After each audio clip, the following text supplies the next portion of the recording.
Well, you really can't have summer in the Carolinas without pop-up afternoon storms. But have you ever wondered why they come up in the afternoon and typically die in the evening and overnight hours?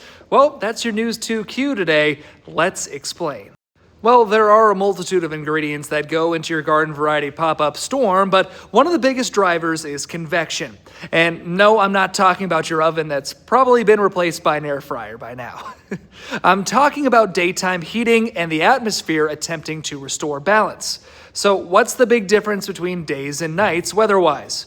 Most of you probably said temperature. It's much hotter during the days around here versus the nights, and that plays a major role in storm formation. So let's take a look at this afternoon's sounding, which is just a profile of our atmosphere from top to bottom, usually recorded by weather balloons. It does a lot of things, but let's just pay attention to the temperature, which is marked here by the red line. Temperature is on the x-axis, and height is on the y. Notice how during the day, there's a big temperature discrepancy between the surface and the 0 degree Fahrenheit line.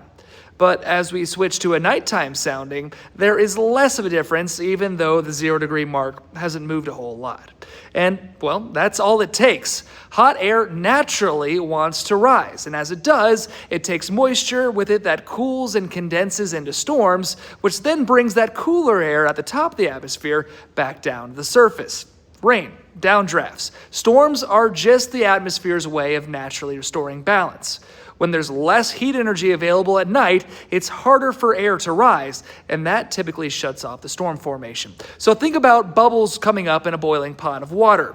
The bubbles themselves are the storms that form when the hot water from the bottom of the pot rises to the surface. If that heating coil, which in our case is the sun, is turned off, then the bubbles, aka the storms, stop forming.